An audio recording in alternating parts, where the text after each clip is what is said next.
கல்யாணமானவனும் பொண்ணோட இன்னொருத்தம் படுத்தா அது சட்டப்படி தப்பாக கூடாதுன்னு தீர்மானம் போட்டவர்.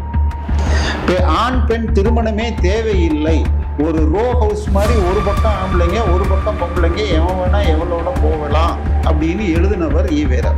ஒரு வருஷத்துல ஜெயலலிதா வாபஸ் வாங்கின உடனே அடுத்த நாள் அந்த லெட்டர் காயறதுக்குள்ள இவங்க போய் சேர்ந்தாங்க. இப்ப யாரு முந்தானையை விரிச்சது, யார் இது பண்ணது? அதோடு KN நேரு, ஜெகத் ரட்சகன், TR பாலு போன்றவர்கள் தேவை என்றால் கலைஞர் திமுக என பிரிந்து பாஜகவிற்கு ஆதரவு, வெளியிலிருந்து இஷ்யூ பேஸ்டு சப்போர்ட் அப்படிங்கிற மாதிரியும் 6 கோடி ரூபாய் அவருக்கு ஹாஸ்பிட்டலுக்கு மத்திய அரசு அன்னைக்கு அமைச்சர் என்ற பெயரில் பேச்சு மூச்சு இல்லாம 6 மாதத்துக்கு மேல் கோமாவில் இருந்தவருக்கு கட்டினாங்க. இன்னைக்கு இவங்க தமிழகத்தின் அதானியா இருக்காங்க. சார், போன ஆட்சி போறதுக்கு 2 மாசம் முன்னாடி சட்டவிரோதமாக அதிகமாக எடுக்கப்பட்டது 2014 2026 வரை எடுக்கப்பட்டது எல்லாம் டன்னுக்கு 15 ரூபா கட்டினா போதும் அப்படின்னு ஒரு ரெகுலரைசேஷன் சட்டம் போட்டிருக்காங்க. 25,000 40,000 கோடி வர வேண்டிய இடத்தில் ஒரு 1000 கோடி கூட கிடைக்காது. பீக்ரோ சொந்தங்களுக்கு வணக்கம். இன்னைக்கு நேர்காணல நம்மளோட எழுந்திருப்பவர் அரசியல் விமர்சகர் திரு தேவப்பிரியா அவர்கள். வணக்கம். நிறைய விஷயங்கள் இருக்கு. அமைச்சர்கள் மேல ED வழக்கு தொடரணும்னு சொல்லிட்டு கடிதங்கள் தாண்டி 5 வருஷம் இந்த ஆட்சி நடைபெறாது அப்படின்னு சொல்லிட்டு இளைஞரணி கூட்டத்துல திமுகவோட தலைவர் திரு MK ஸ்டாலின் அவர்கள் சொல்றாரு. எந்த அடிப்படையில இப்படி சொல்றாரு? ஐயா, அவர்களுக்கு ஜனநாயகத்தில் நம்பிக்கை கிடையாது. அவர்கள் கல்லாப்பெட்டி பெரிதாக கொண்டவர்கள். இந்த 2 நம்பிக்கை இருந்தாலும் 2017 இவர் EPS பதவி ஏற்றதுல இருந்து இதே தான் சொல்லிட்டு இருந்தாரு. அதுக்கப்புறம் பதவி விலக வேண்டும். இந்த வியாதிக்கு உங்களுக்கு மருந்து கிடையாது. அப்படி விஜய் ஆட்சி இன்றைய நிலையில் கலைஞ்சு போனால், மீண்டும் தேர்தல் வந்தால் திமுக காணாமல் போகும். இந்த தடவை திமுக வாங்கி இருக்கிற ஓட்டு அவ்வளவு கேவலமாக, சென்னை மாத்திரம் உங்களுக்கு 39 சீட்ல 38 சீட்ல போன தடவை ஜெயிச்சவங்க இந்த முறை 2 சீட்டு தான் ஜெயிச்சிருக்காங்க. அதுவே எப்படி ஜெயிச்சாங்கன்னு செக் பண்ணணும். ஏன்னா துறைமுகத்துல கிட்டத்தட்ட ஒரு பூத்துக்கு அதுக்கான ஒரு குழு மாதிரி அவங்க போடுறது இருக்கட்டுங்க. எதிர்பக்கம் தாவேகா சினோர் அசோக் என்ன சொல்றாரு, துறைமுகத்துல ஒரு பூத்துலயும் 50 கள்ள ஓட்ட சேர்த்திருந்தாரு, அதனாலதான் துறைமுகத்துல இவர் ஜெயிச்சாருங்கிறாரு. சோ நிச்சயமாக திமுக இதை செய்யிட்டு இருக்கோம். ஆனா திமுக ஒரு பக்கம் உடையதே சாமி, ஒரு பக்கம் முத்துவேல் கருணாநிதி ஸ்டாலினுடைய அண்ணன் மகள் போய் தாவேகா தலைவரை போய் சந்திச்சிருக்காரு. இப்ப ஒரு ரூமர் ஓடுது, திமுக சார்பாக சட்டசபையில் ஸ்டாலின் பேசவில்லை என்றால் மரியாதை இல்லை, அதனால் அவர் திருச்சி கிழக்கில நிக்கணும்னு சொல்லி அவரை வெற்றி பெறுவது எங்கள் கடமைன்னு சொல்லிட்டு சேகர் பாபுவும் உதயநிதி ரசிகர் மன்ற தலைவரும் வாக்குறுதி கொடுத்திருக்காங்களாம். இதை கேள்விப்பட்ட உடனே தாவேக்கா நாங்க அழகிரி மகளை இறக்குறோம்னு பரப்புறாங்க. இவங்க டபால்னு பேக் அடிச்சுட்டாங்க. ஃபேமிலியில இன்னொரு தடவை தோத்தா உங்களுக்கு முதலமைச்சராக இருந்து கேவலமான தோல்வி, நீங்களும் உங்க சீட்டை தோத்துட்டீங்க. இன்னொரு முறை தோற்றால், ஏன்னா 2011 KN நேரு திருச்சி மேற்குல முதல்ல தோற்றார், திருப்பி இடைத்தேர்தலையும் தோத்தார். அது மாதிரி ஆயுத வேண்டாம், கம்முன்னு உட்காருங்கன்ட்டாங்க. அப்படி வேணும்னா ஒரு 8 மாசம் கழிச்சுட்டு பூண்டி கலைவாணன்னு திருவாரூர் ராஜினாமா பண்ணிட்டு அங்க நின்னா வேணா வாய்ப்பு உண்டு, திருச்சி கிழக்கெல்லாம் ஜெயிக்க முடியாதுன்ட்டாங்க. பட் தாவேகா தெளிவாக திராவிட மாடல் கட்சின்னு ஆயிடுச்சு. திமுகவுடைய ஊதுகுழல்னு ஒரு பத்திரிகை இருக்கு பாருங்க, மீசை வச்சுக்கிட்டு ஒருத்தர் பைத்தியக்காரன் மாதிரி உளறிட்டு இருப்பாரு, நக்கீரன் கோவால். அவருடைய கம்பெனியில ஒருத்தர் பெரிய ஆளு பேசியிருக்காரு. எப்படி IUML இருந்து எப்படி புடிச்சாங்கன்னா, அவரு அந்த இது திமுக தலைவர் சொல்றாரு, காங்கிரஸ் சொல்லாம கொள்ளாம முதுகுல குத்திட்டாங்க. சரி, ஆனா கூட்டணியில இருக்கவங்க ஆதரவு தரவும் தான் சொல்லி போனாங்க தவிர அமைச்சரவையில இடம் பெறுவேன்னு சொல்லவே இல்லை அப்படிங்கிறாங்க. இதை கடுமையா விமர்சிச்சு கொச்சையா பெண்களை மீண்டும் கொச்சையா பேசி ஆராசா அவர்கள் பதிவு போட அது கண்டனம் தெரிவிக்கவும் நீக்கவும் நீக்கிட்டாரு. ஆராசா ஒரு ஆண்மையற்ற கேவலமான ஜந்துன்னு நிரூபிச்சிட்டார். ராத்திரி 11:40 அப்லோட் பண்ணிட்டு மறுநாள் டிலீட் பண்ணியிருக்கார். நீங்க சொன்னது என்னது, கடுமையாக கொச்சையாலாம் இல்லை, நேரடியாக அசிங்கமாக ஈவ ராமசாமி வழியில், CN அண்ணாதுரை வழியில், கருணாநிதி வழியில் அருவருப்பாக எழுதினார். உட்காந்து என்னது ஒருத்தனுக்கு முந்தானை விரிச்சுட்டு இன்னொருத்தனோட படுக்கிறது. இதை தாண்டி முன்னேற அதுவும் அண்டர்லைன் பண்ணி இது பண்ணி இதுக்கெல்லாம் என்ன அர்த்தம்னு, அதாவது நம்ம அசிங்க கவிஞர்கள் இருக்காங்களே, Vairamuthu plus Vaali is equal to ஆபாசம், சமஞ்சது எப்படி, சக்கரவள்ளி கிழங்கு மாமான்னு, அதை விட கேவலமான லைனு. இதுல வேற ஈவேரா சொன்னபடி, ஈவேரா 1972 என்ன சொல்லியிருக்காரு, கல்யாணமானவனும் பொண்ணோட இன்னொருத்தம் படுத்தா அது சட்டப்படி தப்பாக கூடாதுன்னு தீர்மானம் போட்டவர். ஆண் பெண் திருமணமே தேவையில்லை, ஒரு ரோ ஹவுஸ் மாதிரி ஒரு பக்கம் ஆம்பளைங்க ஒரு பக்கம் பொம்பளைங்க, எவன் வேணா எவளோட போகலாம் அப்படின்னு எழுதினவர் ஈவேரா. சரி, திமுக என்ன நியாயம்? 96ல ஜெயலலிதாவும் நரசிம்மராவும் கூட்டணி வச்ச உடனே ரஜினிகாந்த் அரசியல்ல வந்திருக்கிற நேரத்துல தடுக்க மூப்பனாரை வைத்து கொண்டு தமிழ் மாநில காங்கிரஸ்னு வந்து கூட்டணி சேர்ந்தாங்க. 40க்கு 40 ஜெயிச்சாங்க. ஜெயலலிதாவையும் தோற்கடித்தார்கள். அவங்க பர்கூர்லயே தோத்தாங்க. ஆனா இவங்க வந்த உடனே முஸ்லிம் பயங்கரவாதிகளுக்கு ஆதரவு தர கோயம்புத்தூர்ல அவங்க கோட்டை போட குண்டு வெடிப்பு நடந்து 98 எலெக்ஷன்ல அதிமுக 31 சீட்ல ஜெயிக்குது பிஜேபி கூட்டோடு. இன்னொன்னு, அந்த தேர்தலே எடுத்துக்கங்க, இவங்களுக்கு மறுவாழ்வு. திமுக 2 எம்எல்ஏ 2001 ஜெயிச்சவங்க திருப்பி ஆட்சி பிடிச்சு டெல்லியில போய் பிரதமரை தேர்ந்தெடுக்கிறாங்க. அப்ப ஒரு வேட்டி கட்ட தமிழனுக்கு வாய்ப்பு இருந்தது.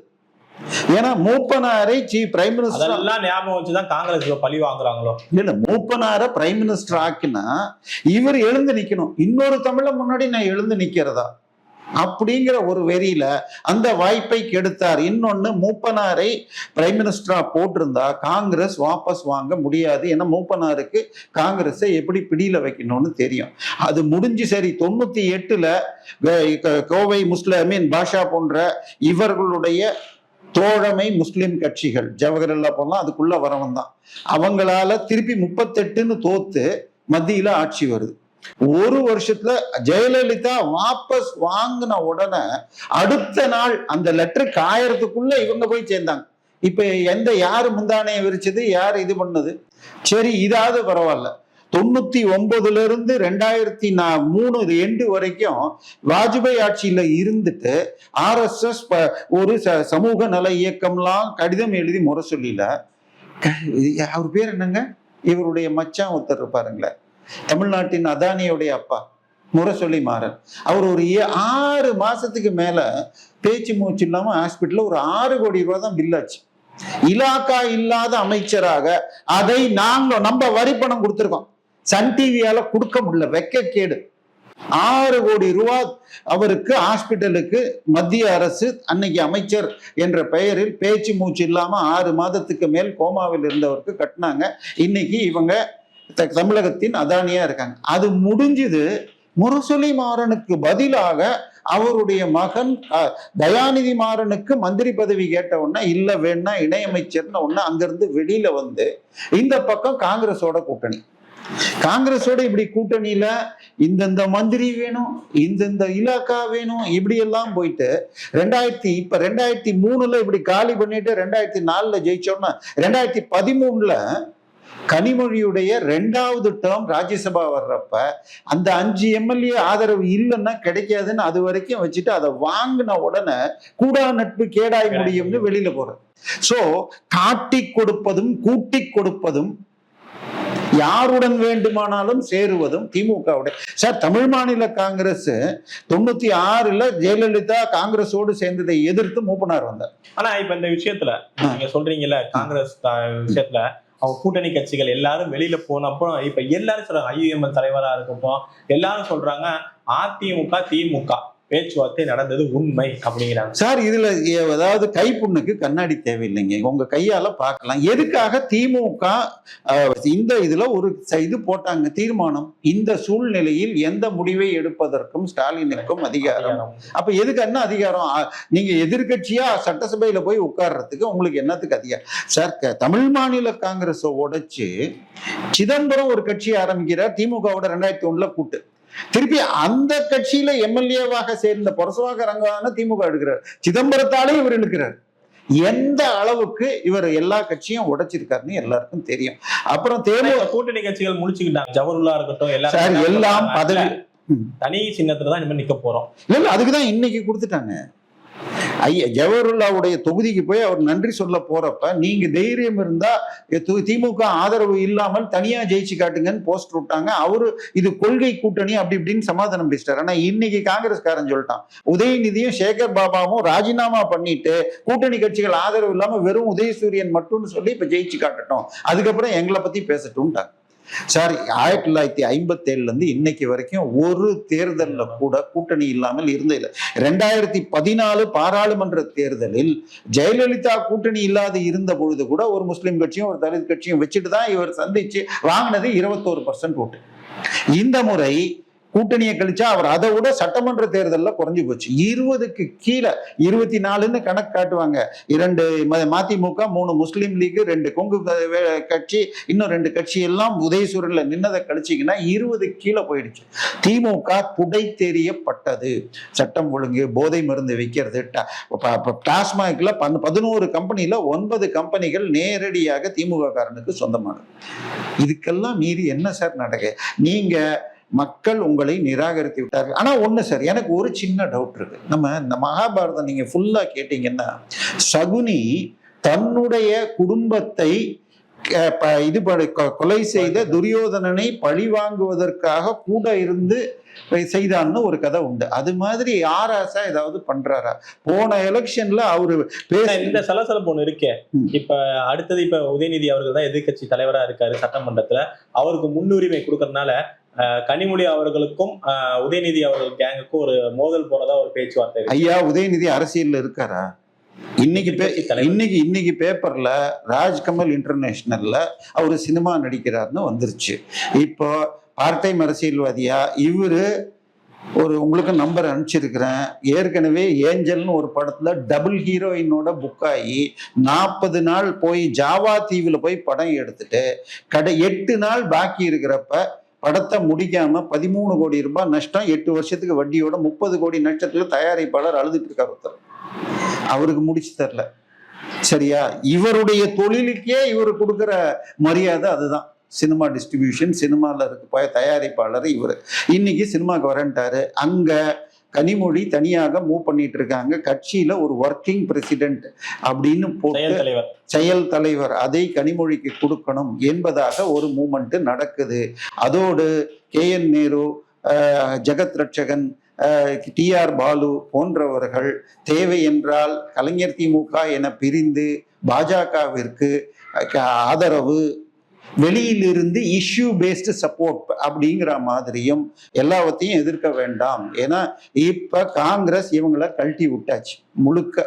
காங்கிரஸ் ஒரு இது குழு ஒன்று ஆரம்பிச்சிருக்காங்க, போட்டிருக்காங்க மேலிடம். என்னன்னா, முடிந்த தமிழக சட்டமன்ற தேர்தலில் என்ன குளறுபடிகள், என்ன தவறுகள் நடந்ததுன்னு சொல்லிட்டு என்ன ஆக போகுது. ஆல்ரெடி அப்பயே சொல்லிட்டாரு, நான் தலைவர் பதவியில ராஜாமா பண்ண போறேன்னு செல்வ பெருந்தகை. கொஞ்சம் 24 அக்பர் ரோட்ல இருந்துச்சு, இப்ப வேற அட்ரஸுக்கு போயிடுச்சு.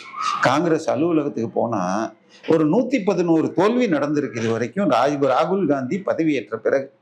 அது ஒன்னொன்னுக்கும் இவ்வளவு பெரிய ரிப்போர்ட் வச்சிருக்காங்க. எதையாவது படிச்சிருந்தாங்கன்னா முதல்ல ராகுல் காந்தி ஃபேமிலியை, அந்த இத்தாலி குடும்பத்தை வெளியேற்றிருப்பாங்க. சரியா? முதல்ல இங்க கைப்புண்ணுக்கு கண்ணாடி வேணுமா? அந்த 5ல எப்படி மேலூர்ல ஜெயிச்சாங்க? எப்படி? அதாவது இதுல மயிலாடுதுறை ஒரு தொகுதியை தவிர மீதி எதுலையும் திமுக கடந்த 50 வருஷத்துல ஜெயிச்சது இல்லையா? சரியா? மேலூர்ல எப்படி ஜெயிச்சாங்கன்னு தெரியல. கன்னியாகுமரி 3 2011ல கொடுத்த ஜெயிச்ச சீட்டு. சரியா? அதனால இதெல்லாம் பிரச்சனை என்னன்னா, திமுக 15,000 கோடி ரூபாய் செலவு செஞ்சு இவ்வளவு கஷ்டப்பட்டு 30% கீழே கூட்டணியா ஓட்டு வாங்கியாச்சுன்னா, இதுதான் அவர்களுடைய இன்னைக்கு நீங்க பாக்குற திமுக என்ற அந்த கட்சி கடைசி தேர்தல். இது சிதறு தேங்காய் போல சிதற போகிறது. பட் எவ்வளவு நாள் பணத்தை வச்சு பிடிச்சி வைக்கிறாங்கிறதா நடக்குது. நம்ம பேசிட்டு இருக்கப்பயே சொன்னீங்க KN நேரு அவங்கெல்லாம் தனியா இது ஆரம்பிக்கிறோம். பட் அமைச்சர்கள் 2 பேர், 2வது அமைச்சர் முன்னாடி செந்தில் பாலாஜி அவர்கள் மேல வழக்கு தொடரணும்னு சொல்லிட்டு ED கடிதம் எழுதினாங்க. இப்ப அனிதா ராதாகிருஷ்ணன் மேல வழக்கு விசாரணை தொடரணும் அப்படின்னு சொல்லிட்டு அனிதா ராதாகிருஷ்ணன் சொல்லாதீங்க சார். கொளத்தூர் மக்களை பற்றி அருவருப்பாக ஈவேராத்தனமாக பேசியவர்னு சொல்லுங்க, கருணாநிதித்தனமாக பேசினவர்னு சொல்லுங்க. இது அந்த விதால் அடித்த பிண்டங்கள் அப்படின்லாம் அவர் சொல்லுவார் ஓட்டு போடலன்னா. ஸோ பிரச்சனை என்னன்னா, அனிதா ராதாகிருஷ்ணன் மேல அதிமுக பீரியட்ல வருமானத்துக்கு அதிக சொத்து வழக்குல ஒரு 6 ப்ராப்பர்ட்டி வாங்கின டாக்குமெண்ட்டை வச்சுக்கிட்டு அவங்க கேட்டாங்க, ஐயா இந்த கம்பெனி வாங்கியிருக்கீங்களேன்னு ஈடி. எனக்கு தெரியல, இது பையன் பேர்ல இருக்கு, நான் ஆடிட்டருக்கு இது மாதிரி 6க்கும் சொன்னாரா. இல்லையா நாங்கள் எல்லா டாக்குமெண்ட்டையும் எப்போ நோட்ஸை வச்சு கேட்டாங்களாம், டாக்குமெண்ட்டே எடுத்துட்டோம் அப்படின்னு. ஸோ வழக்கு மிக தெளிவாக இருக்கிறது. பட் ப்ராசிக்யூட் பண்ணணும் என்று சொன்னால் அமைச்சராக இருந்தால் கவர்னரும், இது எம்எல்ஏவாக இருந்தால் சபாநாயகரும் கொடுக்கணும். ஸோ போன ஆட்சியின் போது செந்தில் பாலாஜிக்கு கவர்னருக்கு லெட்டர் அனுப்பிச்சப்ப எங்களுக்கு அனுப்பல, கவர்னர் மூலமா அனுப்புனா பெரிய சரியான வழிதான்.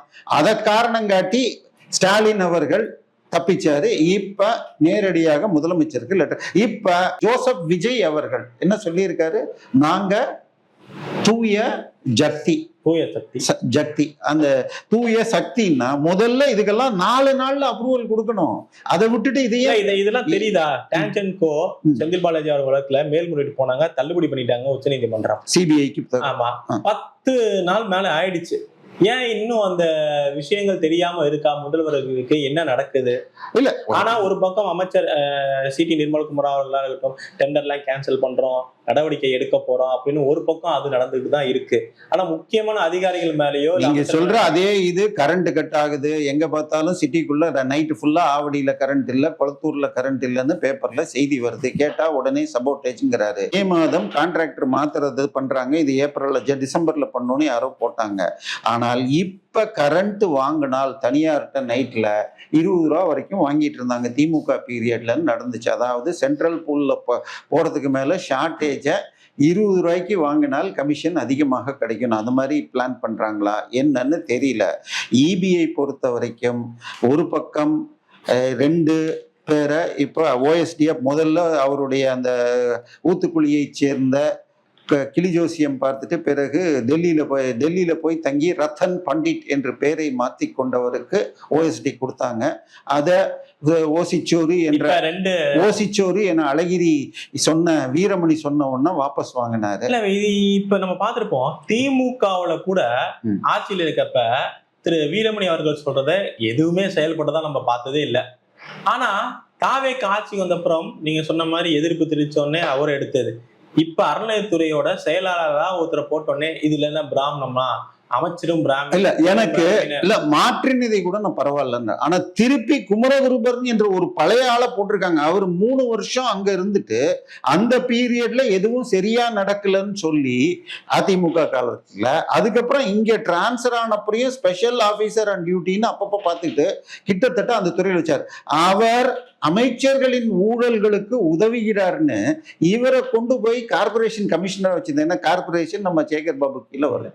ஸோ மீண்டும் அவரை கொண்டு வந்து போடுறதுன்னா முடிஞ்ச வரைக்கும் ஒரு ஆட்சி மாற்றம் டிரான்ஸ்ஃபர்லாம் வேற ஆளை போடுவாங்க. இது இந்து அறநிலையத்துறை இந்த ஆட்சியின் கீழ் குரங்கு கையில் பூமாலைங்கிற மாதிரி திமுக போலயே செய்ய போறாங்களான்னு டவுட்டா இருக்கு. அமைச்சர் அவர்கள் நேரடி ஆய்வு போறாரு, பிரசாதத்துலாம் இது இல்ல, டேட் இல்ல அப்படிங்கிறாரு. ஐயா, பிரசாத கடையே உள்ள இருக்கக்கூடாது கோயிலுக்குள்ள. முதல்ல சாமிக்கு பிரசாதங்கிறத விற்கிற பொருள் இல்லை. சாமிக்கு நைவேத்தியம் பண்ணிட்டு அந்த டயத்துல வாங்கணும். டன்னு கணக்குல லட்டு விற்கிறது, திருப்பதி வித்தாலும் சரி இங்க வித்தாலும் தப்பு தான். சரியா? அதை வியாபாரமாக பண்ணிட்டு இருக்காங்க. அதை வெளியில வச்சு பண்ணுங்க. பிரசாதம்னு சொல்லாதீங்க. ஸ்ரீரங்கம் இல்ல ஸ்வீட் ஸ்டாலு, திருப்பதி ஸ்வீட் ஸ்டால்னு பண்ணுங்க. திருப்பதி லட்டு ஸ்டைல்ல எனக்கு தெரிஞ்சு இங்க நம்ம மெட்ராஸ் எல்லா இதுலயும் சாதா லட்டு இருக்கு, திருப்பதி லட்டுன்னு அந்த டைப்லயே பண்றாங்க. அதுக்கும் இதுக்கும் எந்த வித்தியாசமும் இல்லை. தயவு செய்து முதல்ல கோயில்ல அறங்காவலர்களை போடணும். கமிஷனர் நீங்க போட்ட இணையத்து ஆணையர்களுக்கு எதையாவது சட்டபூர்வமான அங்கீகாரம் இருக்கான்னு அதை பார்க்க சொல்லுங்க. அதை விட்டுட்டு ஸ்வீட் ஸ்டால் வேலையெல்லாம் பார்க்க வேண்டாம். நீங்க எல்லா ஸ்வீட் ஸ்டாலையும் ஒரு அதிகாரத்துல நீக்கிற பவர் கொண்டவர். ஆனால் இவர் இவருடைய பேச்சுக்கள் செயல்கள் இப்போ it's too early to comment.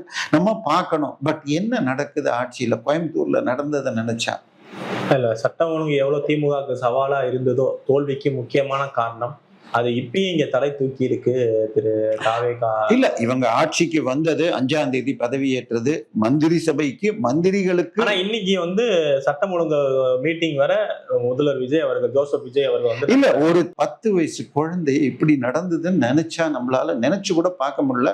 இது பண்ணிட்டு மூஞ்சிய சிதைச்சு கொடுத்துருக்காங்க. கடைசியில போலீஸ் குடிகார அப்பாவை பிடிச்சு அம்மாக்கு முக காட்டாம பிணத்தை எரித்திருக்கிறார்கள்.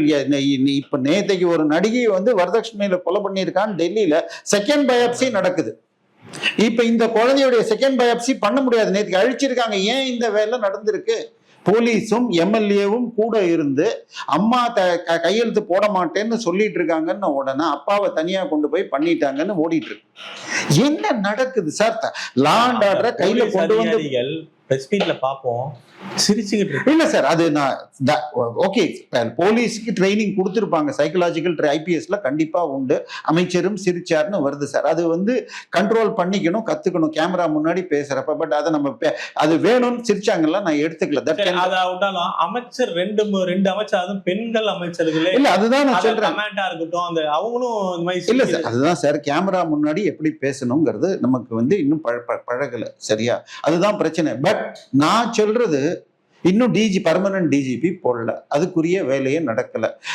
இது சார் வேற ஒண்ணு வேணாம். இன்னொரு அமைச்சர் யாரு சார்? அது காரைக்குடி எம்எல்ஏ பிரபு அவர்கள். பிரபு அவர் என்னது கனிம வளத்துல போய் எல்லாத்தையும் நேரத்துல யாருக்கும் தெரியாம போய் இது பண்ணிருக்காரு. உட்காந்து கோயம்புத்தூர்ல இருந்து டன்னா லாரி போகுதுன்னு வீடியோ செல்வகுமார் போட்டிருக்காரு. ஒரு காட்டுற ஒரு 30 செகண்ட் வீடியோல 30 லாரி போகுது, ஒன்னொன்னுலயும் பல டன்னு. சார், போன ஆட்சி போறதுக்கு 2 மாசம் முன்னாடி சட்டவிரோதமாக அதிகமாக எடுக்கப்பட்டது 2014 இருந்து 2026 வரை எடுக்கப்பட்டது எல்லாம் டன்னுக்கு 15 ரூபா கட்டினா போதும் அப்படின்னு ஒரு ரெகுலரைசேஷன் சட்டம் போட்டிருக்காங்க.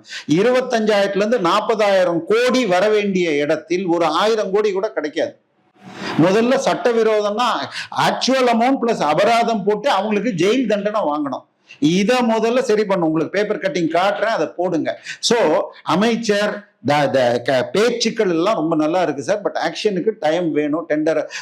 டெண்டர் காலையில கூப்பிட்டு சாயந்தரத்துக்கு 4 மணிக்குள்ள டெண்டரை போட்டு அதுக்கப்புறம் வெளியில வந்த உடனே கேன்சல் பண்ண புசியான துறையெல்லாம் வருது சார். It is too early to comment. But reels போடுற வேகத்தை அதிகாரத்துல காட்டுங்க, ஆட்சியில காட்டுங்க. ஒரு அமைச்சரும் முதலமைச்சருமே கூட கொடுத்திருக்காரு. தாவேகா ஊழியர்கள் போய் மருத்துவமனை எல்லாம் போய் இனிமே பார்த்து செக் பண்ணிட்டு ரீல்ஸ் எல்லாம் போடாதீங்கன்னு அறிக்கை கொடுக்குறாங்க சார். முதல்ல டிஎம்கேங்கிற கட்சி, அதாவது நம்ம முதல்ல மோடி அவர்கள் காங்கிரஸை வந்து மாவோயிஸ்ட் முஸ்லிம் லீக்னாரு. தமிழ்நாடு டிஎம்கே தாலிபான் மாவோயிச கட்சின்னு மாறிச்சு. இப்ப அதே வழியில தாவேகாவும் போயிட்டு இருக்கா. ஏன்னா அது மினிஸ்டர் அருண்ராஜ் பேசுறாரு, வந்தே மாதரம் மூலம் சமஸ்கிருதம் திணிக்கிறாங்களா, என்ன பேசுறது? அதே பக்கத்துல கேரளால காங்கிரஸ் மந்திரி சபை எடுக்குது, எதிர்கட்சி கம்யூனிஸ்ட் ஒர்க் தான் பேசலாம். வந்தே மாதரம் பாடிட்டு தேசிய கீதம் பாடிட்டு கேரளா பாட்டா ஏதாவது தப்பு இருக்கா? தமிழ் இது எத்தனை பேரால தமிழை தப்பு இல்லாம படிக்க முடியும்? விஜயுடைய மகன்ல ஆரம்பிச்சு எத்தனை பேராம தப்பு இல்லாம இன்னைக்கு 234 பேர் பதவி ஏற்றதுல பாதிக்கும் மேற்பட்டவர்கள் தட்டு தடுமாறி அந்த பதவி பிரமாணமே எடுத்தாங்க. எனவே இந்த ஆட்சி மக்கள் வெயிட் பண்ணிட்டு இருக்காங்க, பாக்குறாங்க. பெரிய எதிர்பார்ப்புடன் மிகுந்த 35% கூட்டணி இல்லாம வாங்கிக்கிட்டு இன்னும் ரீல்ஸ், அதாவது கிரிக்கெட் மேட்ச்ல கடைசி ஓவர் விளையாடுறப்ப 3 பால்ல 50 ரன் எடுக்கணும். அது 6 எடுத்தா கூட 18 தான் எடுக்க முடியும்.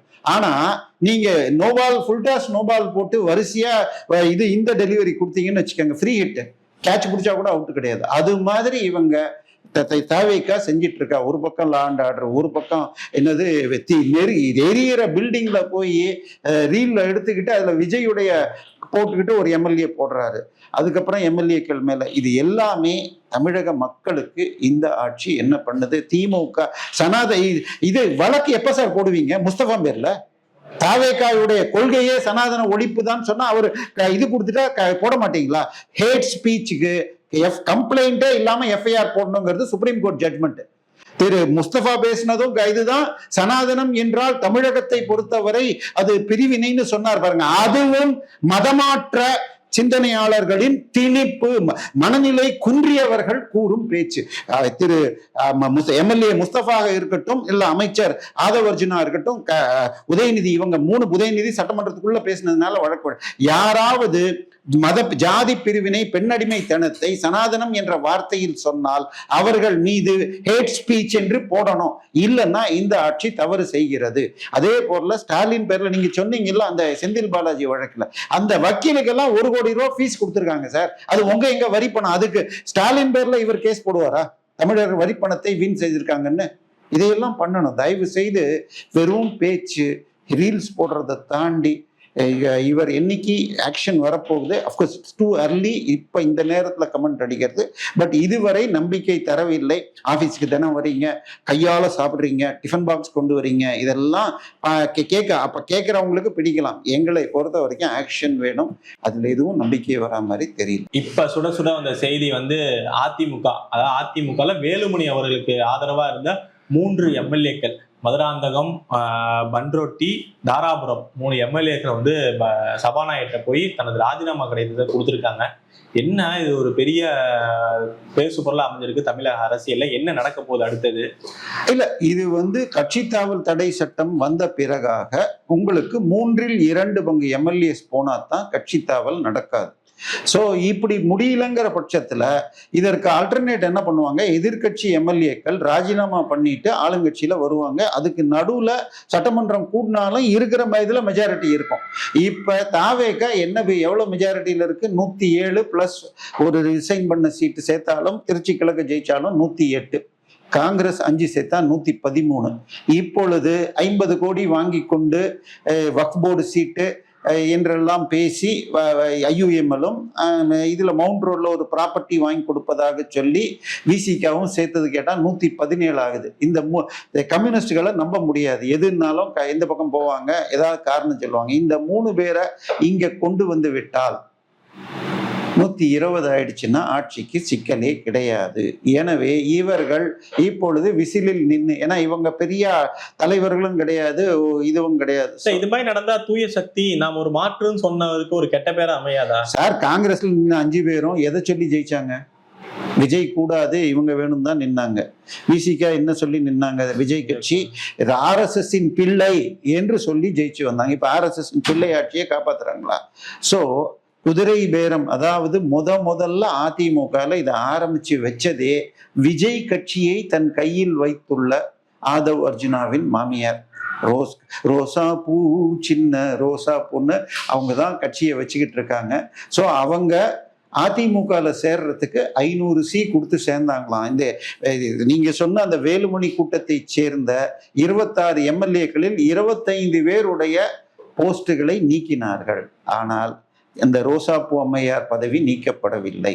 ஸோ அவங்க விஜய்க்கு முழு தக்க வைப்பதற்கு குதிரை வேக பேரம் நடந்து இந்த 3 பேரும், இதுல நீங்க சொன்ன மதுராந்தகம் 2021 தேர்தலிலும் வெற்றி பெற்றவர்கள், இந்த முறையும் வெற்றி பெற்றிருக்காங்க. நான் போன 2 சீட்டு தான் அதிமுக இந்த முறை, போன முறை 1 சீட்டு மதுராந்தகம். ஸோ அந்த மேடம்க்கு நல்ல பேர் இருக்கு.